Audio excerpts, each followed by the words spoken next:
Tonight, nothing illegal. Scott Morrison cleared of breaking the law over his pandemic power grab, but told to apologise over secret portfolios.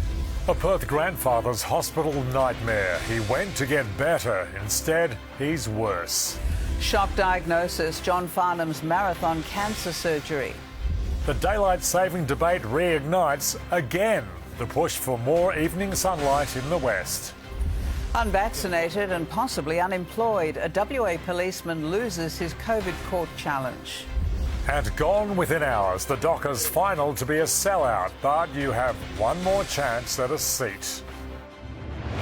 Live from Perth, 7 News with Rick Arden and Susanna Carr. Good evening. Australia's top lawyer has delivered a scathing report into Scott Morrison's pandemic power grab. The former Prime Minister's actions were found to be above board, but not consistent with the principles of a responsible government. At a rock concert in Sydney last night, Prime Minister Anthony Albanese accepts the crowd's challenge, emulating his hero Bob Hawke. Today, back to business, releasing advice finding Scott Morrison hadn't acted illegally by secretly swearing himself into 5 ministries, but the principle of responsible government being, to quote the Solicitor General, fundamentally undermined. Cabinet now ordering a further independent inquiry into how this happened, who knew, and any legal implications for the ministerial decisions taken. There clearly needs to be a severe political consequence for someone who has so completely flouted our own system of government. What we're seeing here, in my view, is simply a political witch hunt from Prime Minister Albanese. The Solicitor General's advice suggesting all future appointments should be made public by Governor-General David Hurley. The advice finding no fault against him, simply doing what Mr Morrison had asked of him. Scott Morrison owes the Australian people an apology for undermining our parliamentary democracy. In a statement, Scott Morrison notes the advice found his appointments to be valid and offers to assist any genuine inquiry, suggesting it also look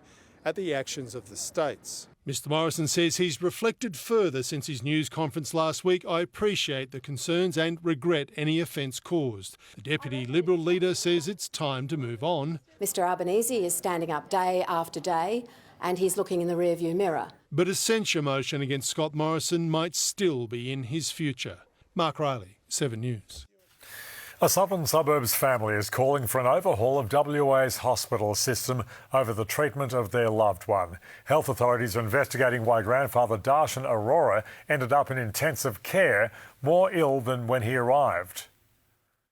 A hellish few days in a place that's supposed to bring relief. Darshan Arora's family claims precious time's been taken off the grandfather's life. In Darshan's case, they treated him as a second-class citizen, and that's disgraceful. Treated at Fiona Stanley Hospital, care the health ministers confirmed is being considered a severity assessment Code 1 incident, where death or serious harm could have been caused by treatment. There is an investigation. We take these incidences very seriously and there'll be a full and thorough investigation. Mr Arora has kidney problems. He went to Fiona Stanley Hospital around 10 a.m. on Sunday. Family friends claim it took 4 hours for him to be seen in emergency, time where his condition rapidly deteriorated. The issues didn't end there. Friends say he was given a 30-milligram dose of blood pressure medication, 6 times the 5-milligram dosage it should have been. They say his insulin supply was also too low, and Mr Arora is now on dialysis. Loved ones claim his quality of life and length of life have been compromised. We need to fix our hospitals, we need to fix the problems. You don't expect to go into hospital and let alone get worse. Unfortunately, this will happen again and again, whilst our hospitals are so severely understaffed. Communication's also been an issue for Mr Arora. English isn't his first language. So the family organised for a member of the Indian community to help out at the hospital. They say the hospital refused. Translators can be arranged through a helpline at hospitals. Mr Arora's case has become public on the eve of the coronial inquest into Aishwarya Ashwath's death last year. I'm not going to draw parallels to the two because I haven't got all of the information in front of me. Mr Arora's family hope it won't take multiple inquiries to answer questions they believe are obvious. Rory Campbell, 7 News. Australian music legend John Farnham has undergone marathon surgery in a shock cancer battle. The 73-year-old today had a 12-hour operation to remove a tumour that's only just been discovered. The last time we saw John Farnham in public, after the death of best mate and manager Glenn Wheatley in February. Then Farnham's wife Jill spoke on his behalf. Is he okay though? No, he's devastated. Today, it was Glenn's wife's turn to speak. We're very hopeful they'll get it all and he'll be fighting fit soon. Is he likely to be in hospital for a while? I don't know. We'll know at the end of the day when we see how it goes. 73-year-old Farnham, Whispering Jack, one of the best-selling Australian artists of all time. A national treasure. All Australians love John Farnham and we wish him all the best. The news broken by his family at 7 this morning. We've recently discovered that John has a cancerous growth. He's been admitted to hospital this morning for surgery and ongoing treatment. The whole band, we're on tenterhooks today. Chong Lim has been with the star for almost 3 decades. You've been practising, haven't you, son? Says Farnham phoned him with the news and was sounding positive. I hear that he's been joking with the nurses. That's John's fighting spirit. That's the way he is. From Farnham himself, cancer diagnosis is something that so many people face every single day, and countless others have walked this path before me. Friends say the former Australian of the Year was only formally diagnosed 2 weeks ago, about the time the singer's great friend Olivia Newton-John passed away.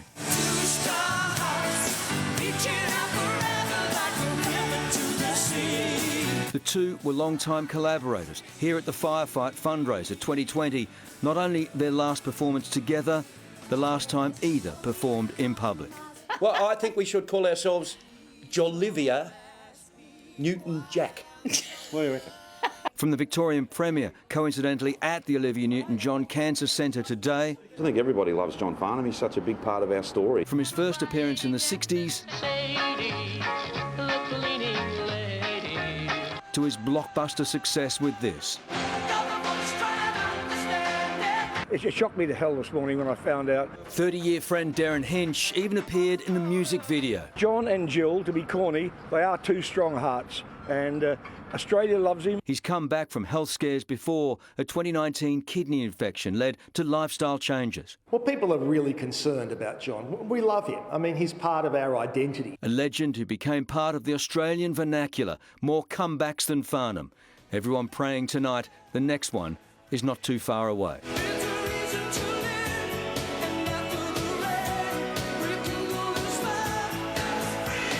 Chris Reason, 7 News. A repeat drink driver who killed a 21-year-old on the side of Mitchell Freeway could spend just 2 years in jail.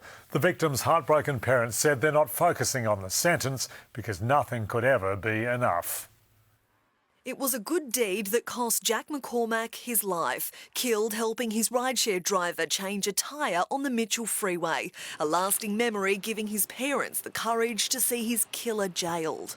Anything he could do to help others was his legacy and what he lived his life doing, so that's what gives us strength. Sang Lee Tan was twice the legal alcohol limit when he got behind the wheel on August 29. He'd been at a boat party and awake for 20 hours. The court told he fell asleep and drifted into the emergency lane for 150 metres. Travelling at 80 kilometres an hour, he hit the concrete barrier before swerving. CCTV revealing he failed to brake before striking the 21-year-old. Jack died in hospital. His father didn't get the chance to say goodbye. Please, please do not drink and drive. That's just the big take home that we've had to pay the price for. The 39-year-old had been convicted of drink driving twice before. Judge Michael Gething said Jack did exactly what Mr Tan should have done, taken a ride share. That's the tragic irony. Handing down a jail term that could see him walk free in just 2 years. His licence was suspended for 12. Jack McCormack's younger sister bravely spoke in court today, describing him as her everything. He died just hours after her 13th birthday. Next week will be her 14th and the first anniversary of her brother's death. A day now forever tied to tragedy. Jacqueline Robson, 7 News. The daylight saving debate has raised its head yet again by the man elected to Parliament to bring it back. Wilson Tucker believes West Australians want it, but he doesn't want to trust them to vote for it, instead saying MPs should be given a conscience vote. Wilson Tucker is doing what just 98 West Australians voted him into Parliament to do. With such a miserable support base, it's no wonder he doesn't trust the rest of the state to vote on it. We don't need to go back to the people. The people have spoken. We know that they want it. What I want to see, what I want to hear from... The people have said no 4 times. Every year, daylight saving divides the country. New South Wales, Victoria, South Australia, Tasmania and the ACT up for the change. WA, Queensland and the Northern Territory refusing to budge. Referendums endorsing that in 1975, 1984, 1992 and 2009, where 54.56% of voters said no. Mr Tucker reckons he'll have more success if all MPs are allowed a conscience vote. What I'm hearing and what they're telling me is that they do support this issue. Health Minister Amber Jade Sanderson, not one of them. I have not spoken to Wilson Tucker ever, actually. Personally, I support daylight savings. It's not something, though, that I think is front of mind for the broader community. Quite frankly, I think we've got other issues that we need to be dealing with in Western Australia at the moment. Farmers and country people absolutely opposed. If you want a clear example of where it's causing problems, the only time that road toll in Western Australia has gone over 200 was the 3 years we had the daylight saving trial. Wilson Tucker can lobby till the sun comes out. Truth is, he's wasting his time. But what else is there for the leader and only member of the Daylight Saving Party to do? It's really about promoting the issue and trying to move the needle on it. Jeff Parry, 7 News. A WA police officer is facing the sack tonight for refusing to get the COVID jab. Ben Falconer fought compulsory vaccines in court and today lost. The twist is the rules he was challenging no longer exist. Here's court reporter Cassidy Mosconi. A round of applause for a man who just lost. Police officer Ben Falconer's court fight to keep his job over. Not the ideal result, but you don't start a fight like this unless you're willing to lose it. Since launching his legal battle in November, the senior constable's been stood down on full pay. One of 25 officers and 17 police staff in the same boat. At trial last month, he argued the now-defunct mandates were both irrational and unjustified. Justice Jeremy Allinson disagreed, saying all of the evidence establishes that the COVID-19 pandemic was and remains an emergency. He called the measures taken extraordinary, but said that does not establish that they lacked rationality. Ben Falconer became the poster boy for the unvaccinated. They weren't happy with the decision today, or the media.